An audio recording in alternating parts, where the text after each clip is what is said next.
तो पृथ्वी में आप देखेंगे कि पांचों पूछते हैं, पृथ्वी में गंध भी मिलेगी, रस भी, यानी कि जल भी होगा उसमें अग्नि गहराई में खोदिए पृथ्वी को तो गर्म मालूम पड़ेगी, ऊपर एकदम ठंडी है, अब नीचे जाएगा तो गर्म होता चला जाएगा।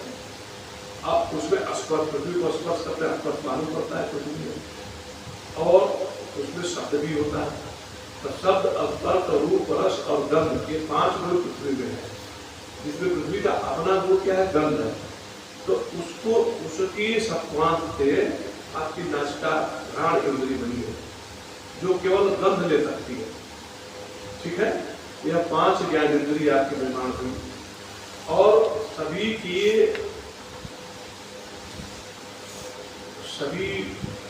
पांचों पंच महाभूतों के रजोगुण से कर्म इंद्रियों का निर्माण हुआ। तो 5 ज्ञानेन्द्रिय कह रहे हैं कि यहाँ पे पंच ज्ञानेन्द्रियाणि, पंच कर्मेंद्रियाणि। 5 कर्मेंद्रिय कौन कौन है? हस्त, आगे वर्णन आएगा, हस्त है, पाद है और मुख है। मुख से आप जो है वाणी बोलते हो, वाक सब उच्चारण करते हैं, कर्म में आता है। तो वाक हो गया, और एक जिसे मल त्याग करते हैं, गुदा बोलते हैं तो आयु, और उपस्थ या जिससे हम लोग स्वीकार करते हैं, इस बात में आता है, तो आनंद भोग करते हैं। तो इस तरह से ये 5 आपके कर्म इंद्रिय हैं, जो कर्म कर सकते हैं, उनके ज्ञान आपको नहीं हो सकता। तो ज्ञान जो इन 5 से होता है, तो 5 ज्ञान इंद्रिय और 5 कर्म इंद्रिय, और 5 जो पंच महाभूत है अपंचीकृत, उनके रजोगुण के मिलित अंश से, मैंने सबके अलग अलग रजोगुण को लेकर मिला दिया, उसे हिरण्यगर्भ में आप उसको मिला करके आपका प्राण को रचना कर दिया। तो इस प्राण में 5 के ज्ञान, कि आकाश, वायु, तेज, जल और पृथ्वी, 5 के सत्वांश मिले हुए हैं, है ना। और इसमें यह निरंतर चलता है, रजोगुण में है तो निरंतर चलता रहता है शरीर में। तो कितने हो गए टोटल? 15। 5 ज्ञान इंद्रिय, 5 कर्म इंद्रिय, पंच प्राण, ठीक है। तो ये हो गया 15। और 5 महाभूतों के जो सत्व अंश है, उसको 5 का सत्वंश मिला करके आपका अंतःकरण बना। वह अंतर यह इतना सूक्ष्म है कि कोई खास के देख नहीं सकता। डॉक्टर आपका हार्ट को चीर देगा, जब हार्ट का ऑपरेशन करेगा, उसमें न मन दिखाई देगा, न बुद्धि दिखाई देगी, न अहंकार दिखाई देगा, न चित्त दिखाई देगा। डॉक्टर बड़े इतने सूक्ष्म है कि अतीन्द्रिय है।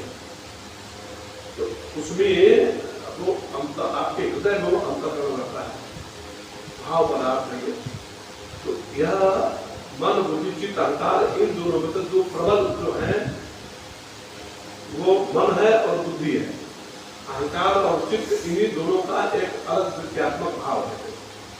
तो इसलिए जब अशुद्धता के रूप में वही बुद्धि निषेध कि अहम मैं ही या हूँ, अहंकार हो गया, वही बुद्धि अहंकार बन गई।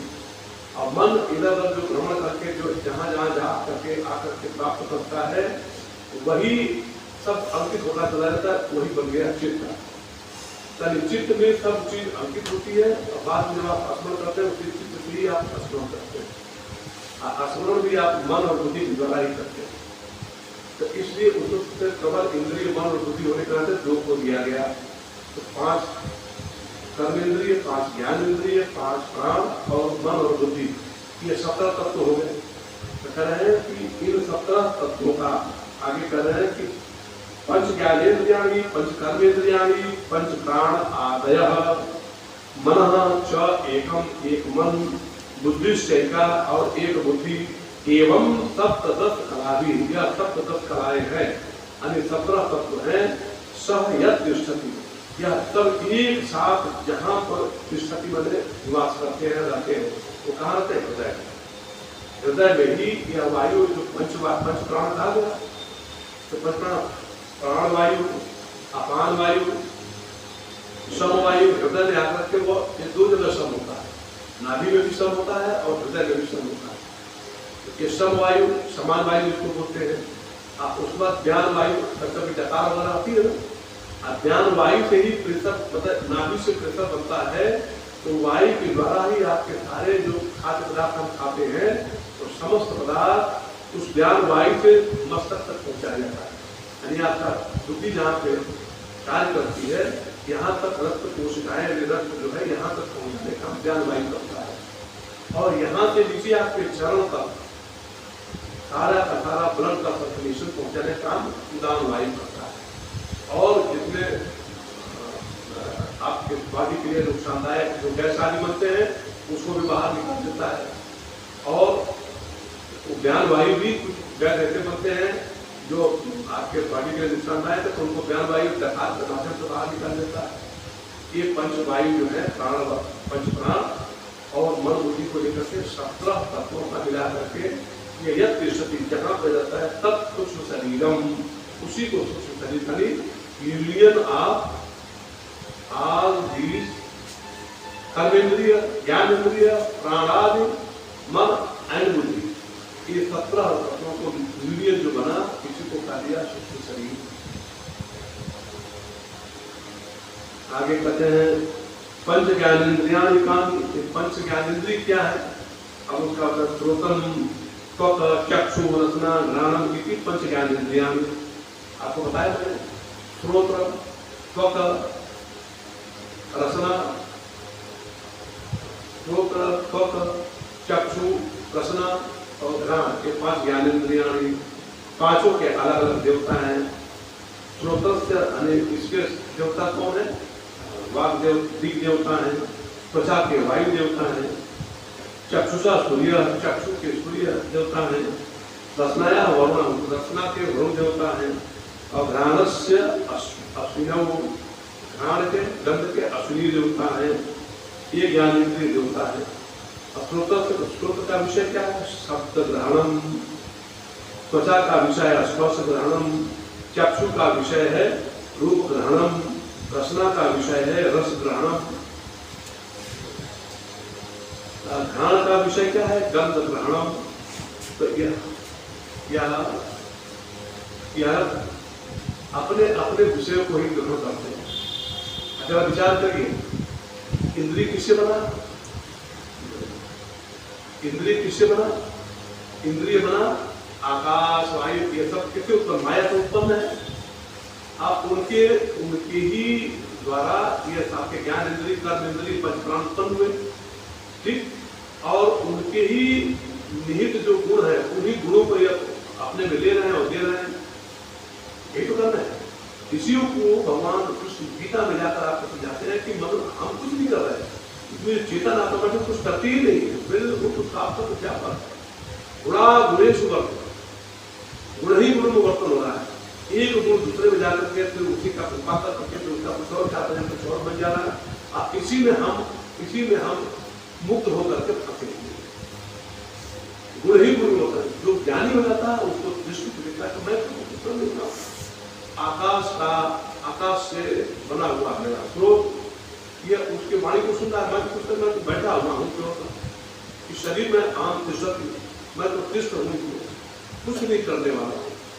तो इसलिए एक अपने को कर्ता भोक्ता मान लेता है और एक कर्ता के बैठे के साक्षी मात्र।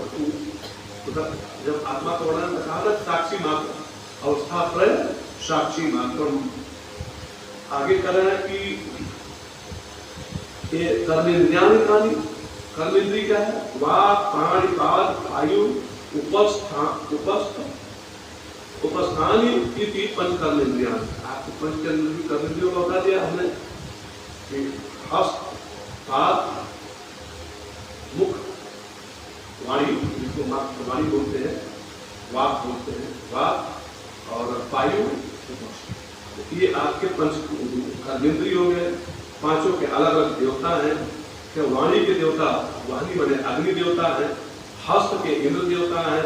पाद के विष्णु देवता है। वायु के मृत्यु देवता है। उपस्थ के प्रजापति देवता है। इस तरह पांचों कर्मेंद्रियों के अलग अलग देवता है। अब पांचों कर्मेंद्रिय अपने अपने विषय को ही कर सकती है। यानी आपकी जो वाक इंद्रिय है तो वाणी बोल सकती है। हस्त जो है वस्तु को ग्रहण कर सकता है, यहाँ से यहाँ रखेगा, यहाँ से वहाँ ले जाएगा। और पाद जो है विषय गमनम, पाद का विषय क्या है? गमनागमन करना।